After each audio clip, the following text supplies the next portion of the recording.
Nuestro grupo está conformado por Paula Rodríguez y Laura Fuentes, quienes les presentaremos las emociones en la psicología social. Para ello, se realizaron unos objetivos que serán resueltos durante la presentación. El primero de ellos es identificar la relación entre emoción y psicología social. El segundo es reconocer las definiciones de emoción. El tercero es profundizar en las orientaciones biológicas de las emociones. El cuarto es explorar la taxonomía de las emociones. Y el quinto es analizar las influencias sociales sobre los procesos emocionales. El sexto es proponer un plan de acción respectivo para el trabajo con las emociones. En primer lugar, encontramos cuál es la relación entre psicología social y las emociones, pues sabemos que estas están profundamente interconectadas. Las emociones son en sí mismas sociales y los fenómenos sociales son en sí mismos emocionales. Esto se convierte en un juego de palabras y cobra especial sentido cuando analizamos ciertos fenómenos sociales, como por ejemplo el hecho de realizar un discurso ante una audiencia. Por consiguiente, el miedo al ridículo que sienten algunas personas al hablar en público. O también otro ejemplo podría ser la emoción de ira o tristeza que sentimos cuando una persona nos critica. También se encuentra directamente relacionada porque incluso cuando estamos solos y nos emocionamos, es muy probable que sea por pensar en hechos en los que intervienen otras personas. Por ejemplo, hay pocos casos en los que se evidencia esto, pero no tiene que ver con los contextos sociales. Además, las emociones están inscritas en el contexto social que rodea a la persona, porque no se puede pasar por alto la cultura, es decir, las culturas promueven diferentes actitudes, valores y autoconceptos que van a determinar cómo interpretamos los hechos. Por ejemplo, en un funeral depende de la cultura el comportamiento que tengamos, ya sea si lloramos o no lo hacemos y qué actitud debemos tomar frente a la situación. Desde la definición de emoción, retomamos a Paul Ekman, quien nos plantea que la emoción es como un patrón adaptativo de reacción corporal.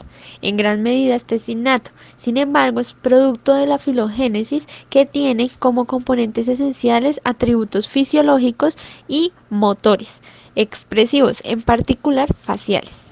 Por otra parte, se concibe la emoción como una secuencia de antecedentes y reacciones fisiológicas expresivas y conductuales. Por ejemplo, para que se produzca la emoción de alegría, no es necesario ni suficiente manifestar la reacción expresiva que se caracteriza por la sonrisa.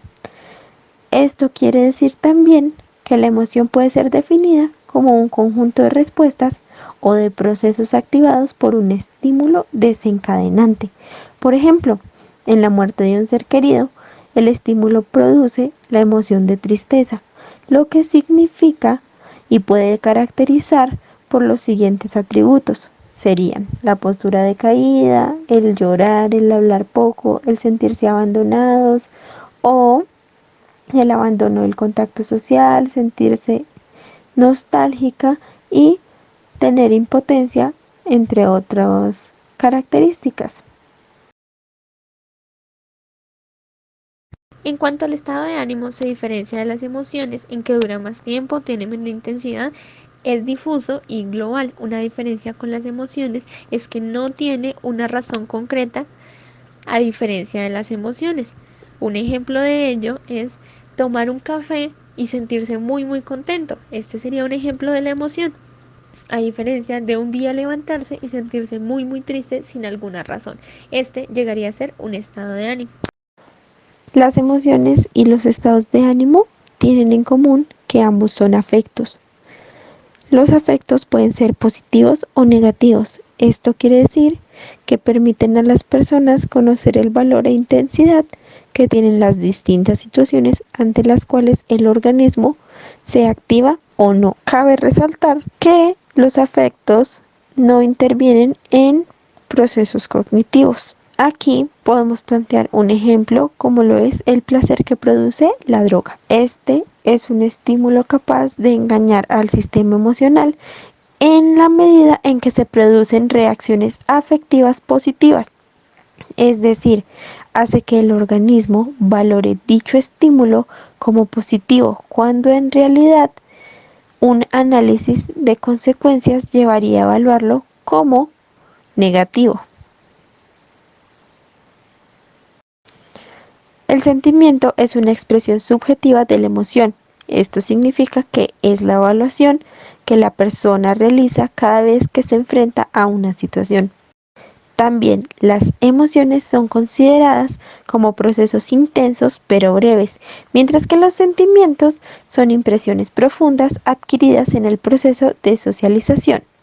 Por ejemplo, amor a nuestra pareja, odio a nuestros enemigos, rencor hacia un familiar, etc. Por otro lado, la pasión es un proceso afectivo muy profundo, de gran intensidad y que es capaz de dominar la actividad de una persona. Partiendo de Aberlin, la pasión se encuentra fuera del control personal. ¿A qué hace referencia esto? A que se diferencia de las emociones en que es un estado de mayor duración e intensidad y que conlleva la focalización en un único objetivo. ¿Cómo así? Las pasiones pueden estar encaminadas hacia el desarrollo personal, como sucede con la pasión por la música, la pasión por el baile, entre otras, pero también puede obstaculizar el desarrollo personal e incluso el desarrollo social, como ocurre con una pasión desmedida por el poder, por la fama, por la autoridad, entre otros. En este cuadro se resumen las principales diferencias entre los conceptos de estado de ánimo, sentimiento y pasión comparados con la emoción.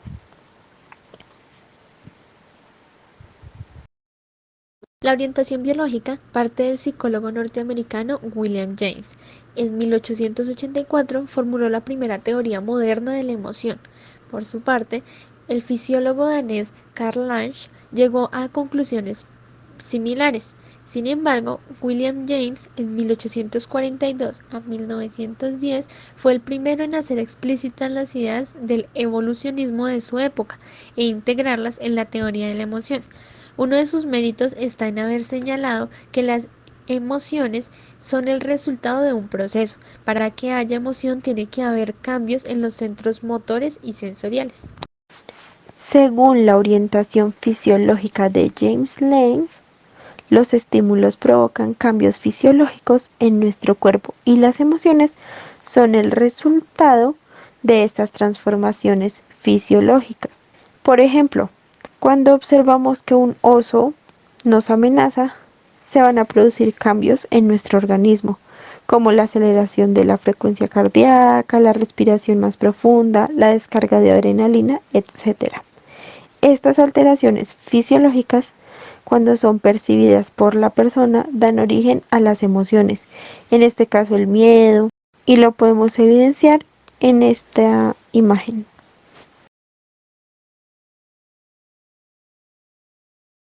En contraposición a la teoría de James Lange, Walter Cannon propuso en 1927 otra, que pronto fue modificada por Philip Barth en 1934 y se conoce como la teoría de Cannon-Barth.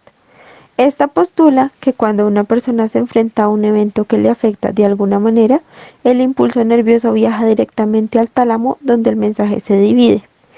Así, una parte va hacia la corteza cerebral para originar las experiencias subjetivas, como por ejemplo el miedo, la ira, la tristeza, la alegría, etc. Mientras que la otra va al hipotálamo para determinar los cambios periféricos neurovegetativos, es decir, los síntomas.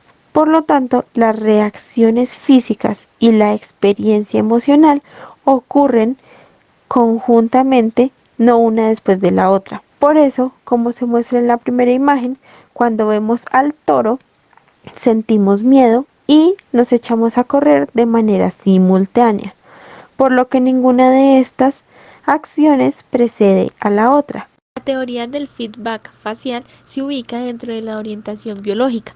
Es conveniente mencionar que dicha teoría es planteada por Izzard y por Sanjok en 1980.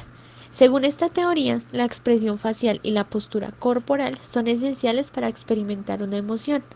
Es desde allí que la conducta expresiva es un elemento clave para definir las experiencias emocionales, no solo como fuente de información para los que desean interpretar nuestras emociones, sino también como información para nosotros mismos sobre qué emoción debemos sentir.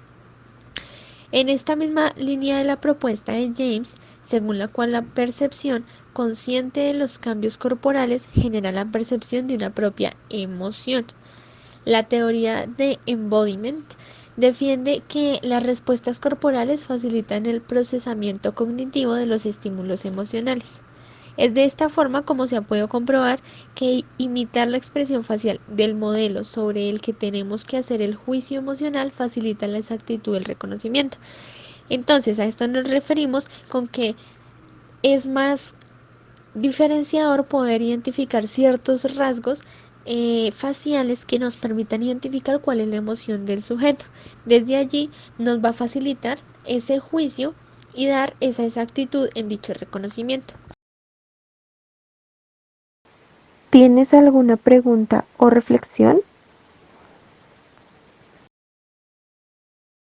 A partir de la taxonomía de las emociones, ya identificamos algunos autores que defienden la existencia de un conjunto de emociones universales que denominan básicas. Estas se iniciarían con bastante rapidez y durarían unos segundos cada vez. Sin embargo, son distintas cualitativamente entre sí y de ellas se derivan el resto de las emociones. Es decir, son emociones básicas y generales. Dichas emociones serían como los colores primarios en la naturaleza, o sea, indispensables. Los investigadores discrepan bastante a qué número de emociones podríamos encontrar allí, pero la mayoría de ellos incluyen emociones como la alegría, como la tristeza, como el enfado, como el miedo, como la sorpresa, el asco, entre otros.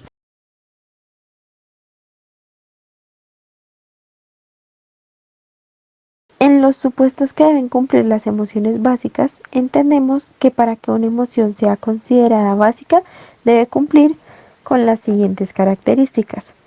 En primer lugar, tener un sustrato neural específico y distintivo. Esto quiere decir que existen emociones básicas que están directamente relacionadas con la adaptación y la evolución, desde lo innato, lo universal y un estado afectivo único. En segundo lugar, mostrar una expresión facial característica y propia. En tercero, estar relacionada con sentimientos determinados y únicos.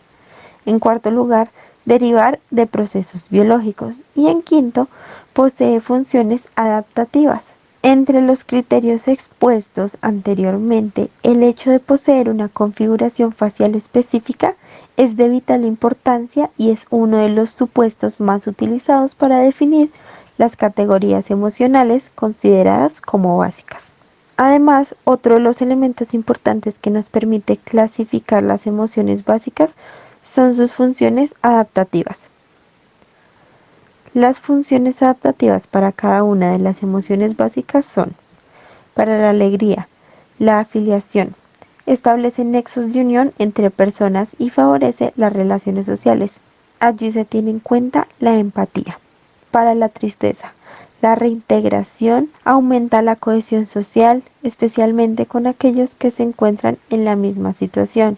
Además, sirve para comunicar a los demás el estado de ánimo negativo. Para la ira, la autodefensa. Intenta inhibir las reacciones indeseables de otras personas y evitar así la situación de confrontación. Para el miedo, la protección ante la situación de amenaza. Para el asco, el rechazo, que sirve para producir respuestas de evitación ante estímulos desagradables. Y por último, para la sorpresa, la exploración de las nuevas situaciones dirige los recursos cognitivos hacia la situación novedosa que se ha presentado. Tras la exposición de estas funciones adaptativas, queremos mostrarles que las emociones también tienen una importante función social. Así, por medio de la expresión emocional, las personas presiden el comportamiento que vamos a tener con ellas, y lo que tiene un valor en la interacción social, porque también esto facilita el control de la conducta de los demás, ya que permite la comunicación de los estados afectivos y promueven la conducta prosocial. En cuanto a las influencias sociales sobre los procesos emocionales, que es uno de los elementos más enriquecedores de esta presentación, se identifica que uno de los primeros autores en analizar la naturaleza social de las emociones fue Aberlin. En 1980 las describió como síndromes socialmente constituidos y su premisa era que no se les debe considerar como unitarias e invariables, ya que constan de una variedad de elementos diferentes dependiendo del contexto. Evidenciamos diferentes emociones de acuerdo a cada uno de esos contextos en los que nos encontramos. En él ocurren diferentes papeles sociales que posee la persona y que experimenta para la emoción. Por su parte, otros psicólogos como Parkinson han desarrollado estudios en los que las emociones pueden concebirse como fenómenos sociales. Es por ello que debemos entender que la expresión emocional es el resultado de la interacción social, de esa gestión y de esa coordinación de los motivos sociales que tienen los que participan en una comunicación. Entonces, todos los contextos son hasta cierto punto sociales y esto se debe fundamentalmente a la naturaleza social del yo. Incluso se dice que cuando nos encontramos solos nos inclinamos a pensar en situaciones en las cuales están presentes otras personas. Entonces, desde nuestra soledad inclusive buscamos ese acercamiento con el otro. Por ello, es que en estas influencias sociales sobre dichos procesos emocionales se debe pensar en esa variedad, en esa interacción social, desde la gestión y la coordinación de los motivos sociales. Teniendo en cuenta lo que mencionó mi compañera anteriormente, las preguntas que todos nos hacemos ante estas cuestiones son: ¿cuándo y por qué tienen lugar los efectos del contexto social? Primero, encontramos que aunque otras personas no necesitan estar físicamente presentes, los efectos del contexto social deben ser mayores cuando los otros lo están.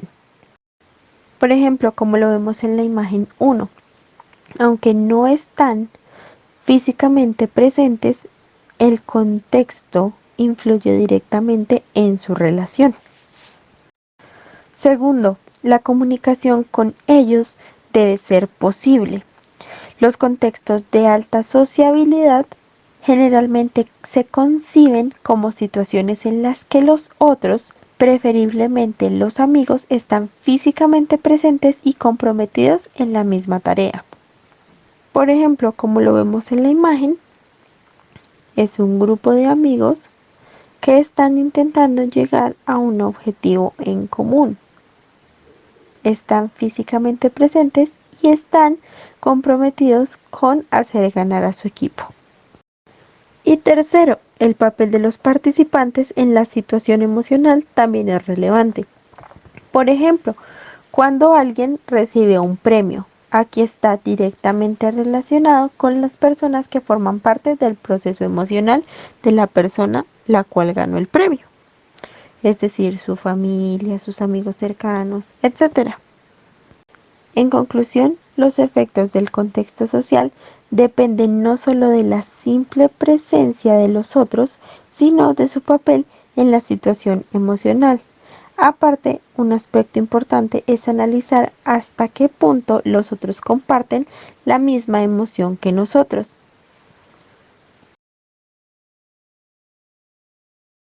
Por otra parte, en cuanto a la regulación y el autocontrol emocional, se debe aprender a regular nuestras emociones, pues es importante tanto para nuestro ajuste personal como para el mantenimiento de unas buenas relaciones con los otros.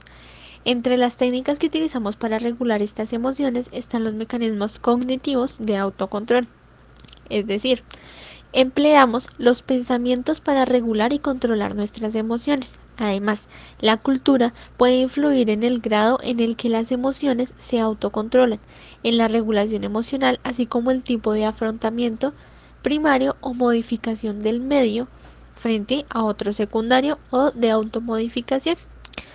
Un ejemplo de esta regulación autocontrol emocional se evidencia en las personas que sufren de trastornos de ansiedad.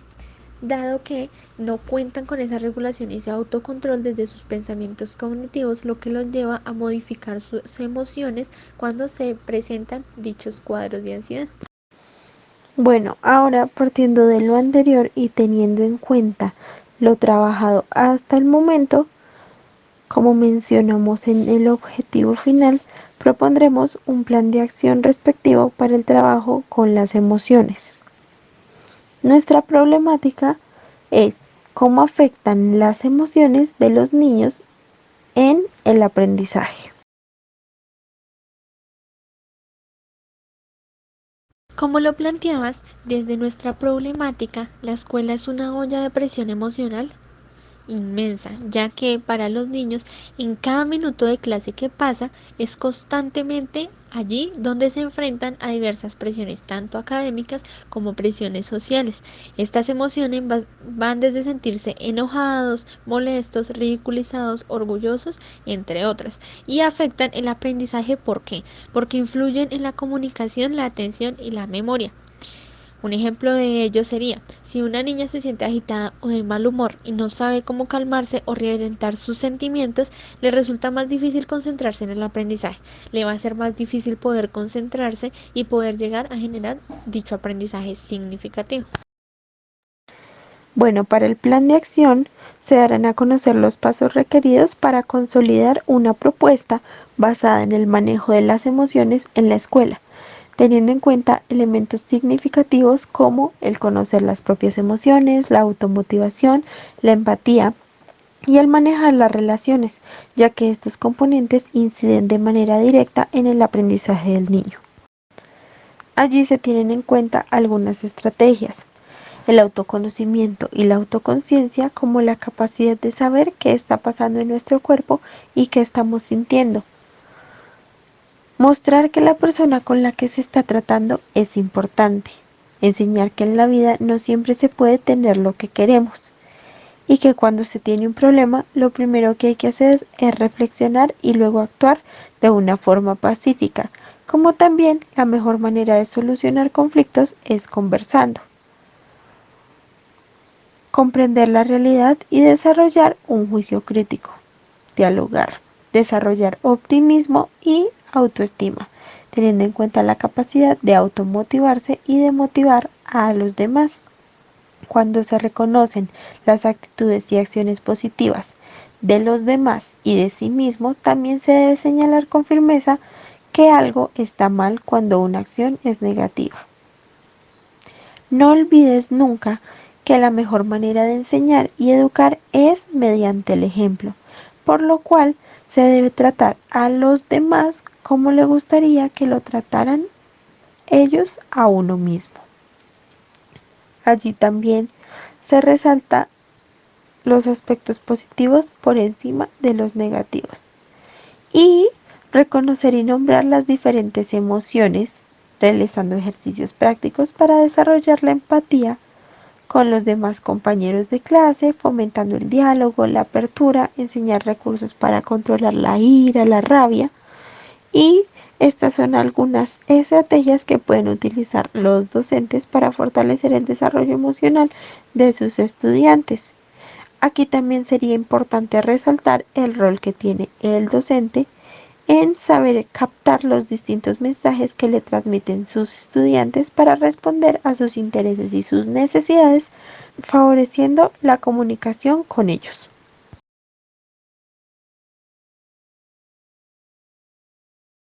Por ello planteamos algunas didácticas para trabajar lo emocional en el aula. Sin embargo, estas son interesantes porque no tienen que arraigarse únicamente al aula. Pueden identificarse o plantearse en otros contextos. Algunas de ellas son las fotografías y escenas de la vida real, el relato, el cuento, la poesía, las obras literarias, los juegos de comunicación, las películas, los mensajes publicitarios, el análisis a partir de estos, la música, cómo nos hace sentir la música y qué podemos visibilizar desde nuestras emociones con ese ámbito que es tan importante. Desde el arte con el color y la forma, desde la danza, desde la imaginación, desde el aprendizaje cooperativo, cada una de estas son didácticas que se pueden llegar a reformar para poder generar actividades que le permitan a los niños identificar sus emociones y manejarlas partiendo ya sea del aula o de otros contextos como les mencionaba anteriormente. ¿Tienes alguna pregunta o reflexión? Y eso fue todo sobre las emociones en la psicología social. Esperamos les haya gustado. Muchas gracias por su atención.